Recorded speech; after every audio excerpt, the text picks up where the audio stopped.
એને કહ્યું છે રામદાસજી છે. આપણા ગોપાલભાઈ સાધુનો મોઢે ખૂબ પ્રખ્યાત થયું છે અને ખૂબ સારું પણ ગાય છે. પણ આ કોમ્પોઝિશન કર્યું છે રામદાસજી અહીં સામે બેઠા છે એટલે એની પરવાનગી લઈને ગયો છું મહારાજ. નંબરજી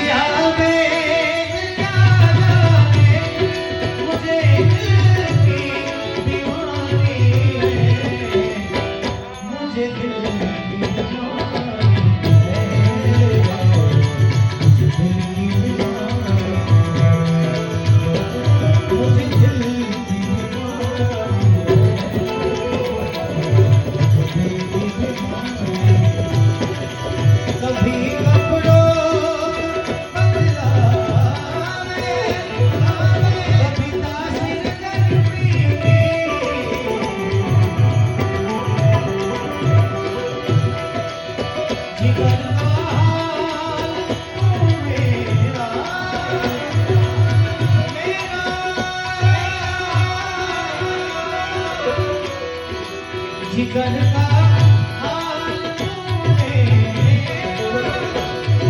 नहीं जाए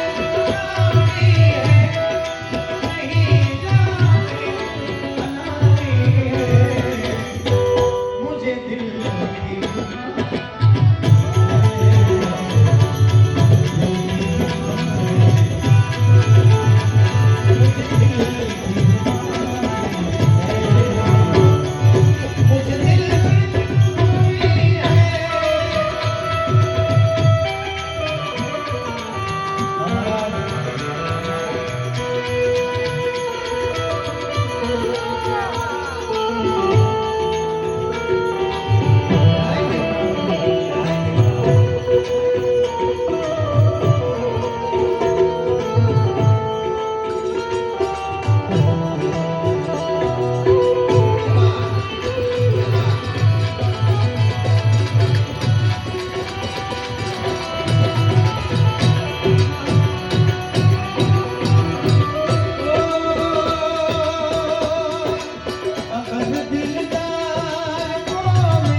मुझे